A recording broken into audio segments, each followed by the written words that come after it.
Hey everyone, we're back in Pitt Meadows, BC, in this early morning day. It wasn't too cold out, wasn't too hot out. It was quite a nice day, and we're sketching the scene looking south, I believe. And I picked this location because I like the lead-in shapes, kind of a zigzag push in, so kind of an S composition. A little lower horizon. I just sketched in. There's a dike on the right there, which is a little bit higher than a dike in the mid-ground. And just right now, just trying to lay everything in. That's the back trees that I just laid in. Just trying to get that dike on the right a little bit correct. And I'm bringing on the water. Put a little bit of land on the left to break up the water. And now I just decided to sketch in the tree that I see. Notice how I moved it a little bit farther to the left. Too big. Going to reduce the size. I like rule of thirds generally when I go out to paint plein air.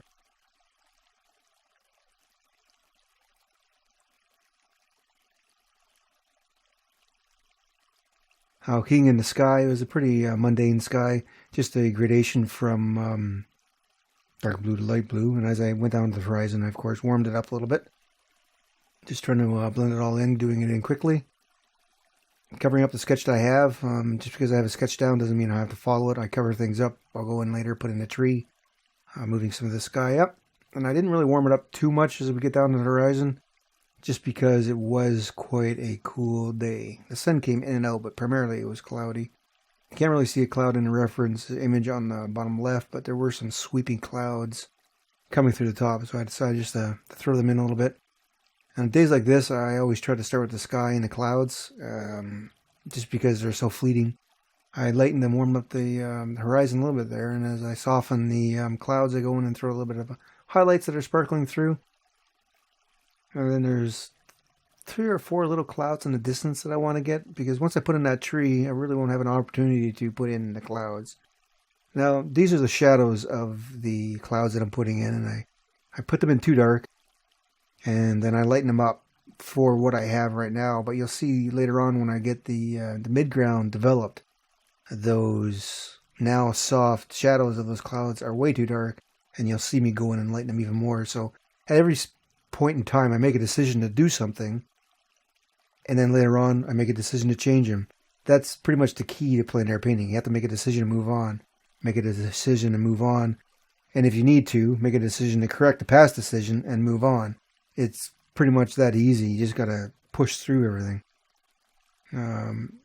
See, here I am lightening up those clouds again, just because those distant trees ended up being almost the same value as those shadows of the clouds. So the distance trees I'm putting in, I'm laying them in. I go a little bit darker as I move to the right, creating a gradation. A little bit lighter and cooler on the left, a little bit darker and grayer on the right. Meanwhile, I'm thinking about always pushing towards this tree. And I add a little bit of hill in the background, which isn't really there. But I thought I'd make another little element to create distance, more or less. So just because something's not there, you can add it just for visual effect.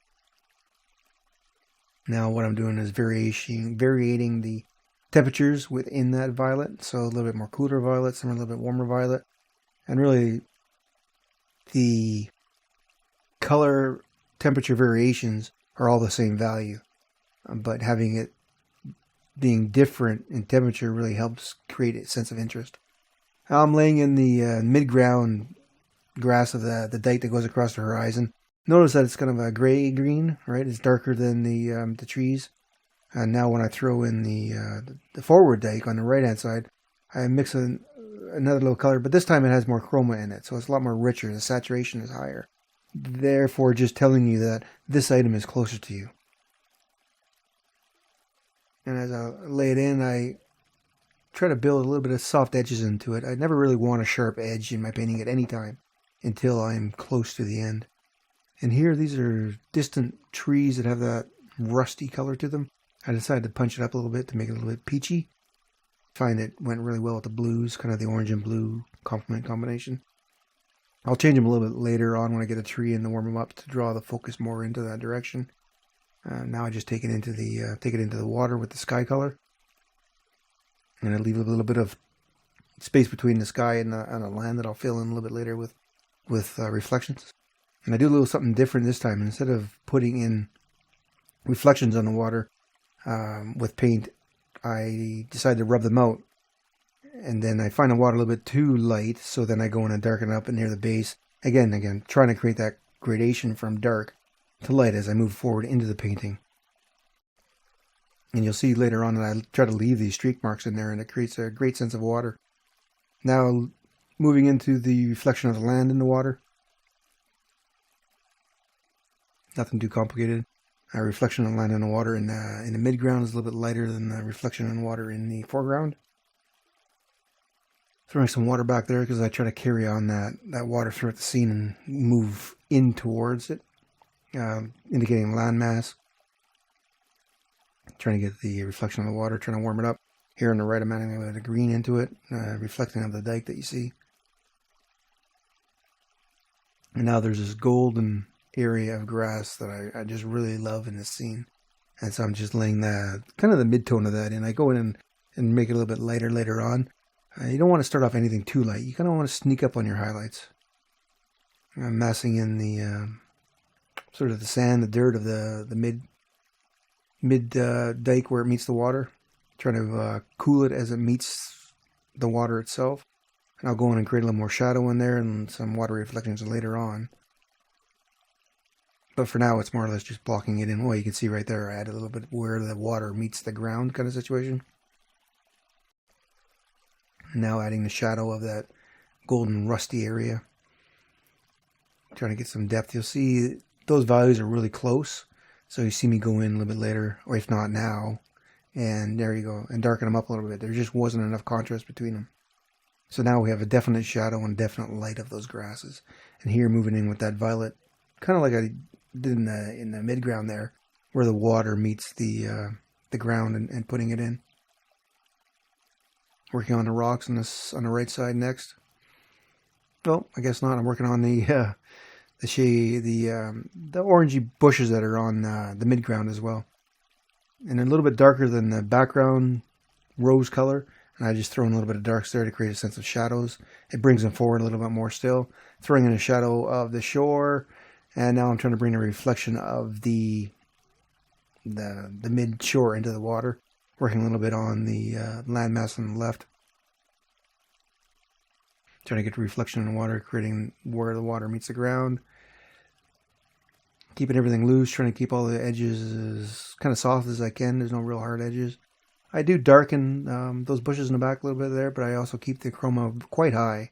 But they're never as dark as the grasses in the midground. Now where am I moving to? To the right-hand side, I believe, trying to get all those, the gravel, large mass of gravel in that area. I try not to make it too much like gravel. I'm just creating a value, more or less. This side of the painting, it's not important to me at all. The whole idea is to focus your eyes towards the tree when it gets put in. And so what I try to accomplish on that side is just general information that it belongs. It sort of just makes up the painting. It isn't part of it isn't the focus of the painting. Here, throwing in a tree. And just getting a few branches going. And as I move through, adding some variation in the branches, trying to get the essence of that tree, I guess.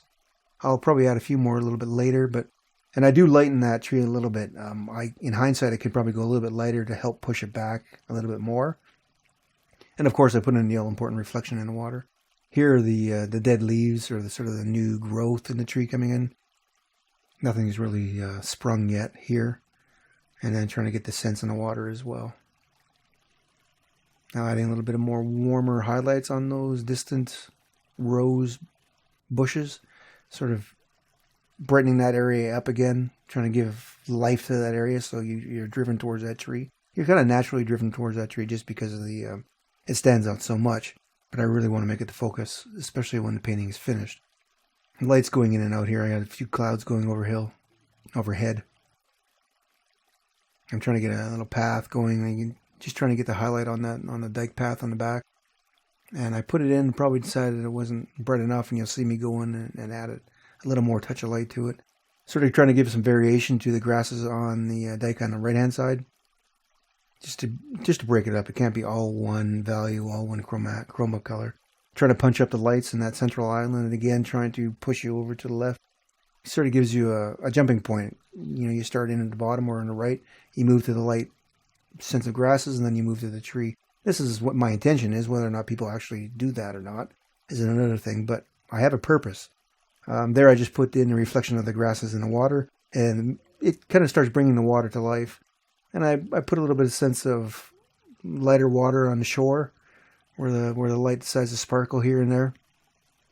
Again, creeping up to those lights. If I was just to go straight into the lights, it would look kind of funny. It stands out as too harsh. Getting my rigger out, trying to get some finer, I guess, lines in there for where the shadow is, where the deep darks are of the mud. And I find it gives a little bit of variation, you know, adding a little bit of reeds and grasses that aren't really there, but it gives a sense of information. And try to get them in the midground, background, each ground area, whether it's the foreground or the midground, get specific sizes of grasses, all right? Here I am lightening in that tree. It does push it back a little bit, but not as much as I probably could if I went to a little bit lighter shadow value.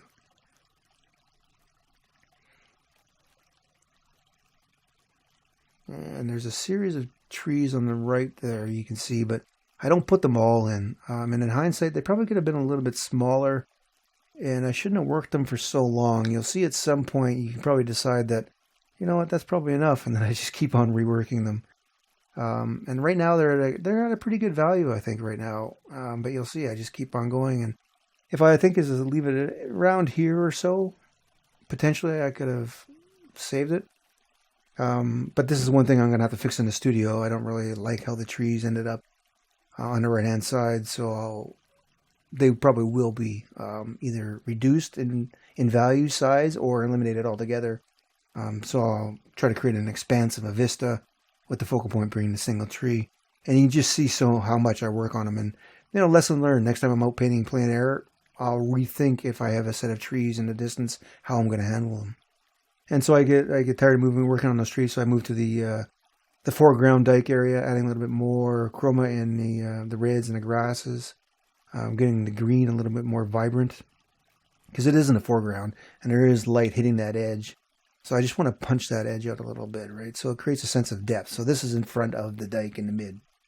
And there I am again, adding a little more intense value, or brighter value, to that dike in the background. You see me test, remix, test until I get it. And then I like that, so I'll leave it the way it is. But you can see how instantly it livens up that midground. And it really starts making it the focal point. And a little bit of more light in the foreground there, just to give it a sense of, you know, this is in front and that's a little bit more behind. And I just play with this dike a little bit to fix it. It's not important. The way I look at a painting is I'll look at the focal point, and if anything else bothers me into the painting, that's when I'll really fix it. And lastly, I lighten the value in the water by the shore, or kind of giving that gradation a little bit more pizzazz from dark to light, and that really helps bring out the water. And here's some detail work. I really hope you enjoyed the video. If you have, hit that like button and share with your friends. Thank you very much. Cheers.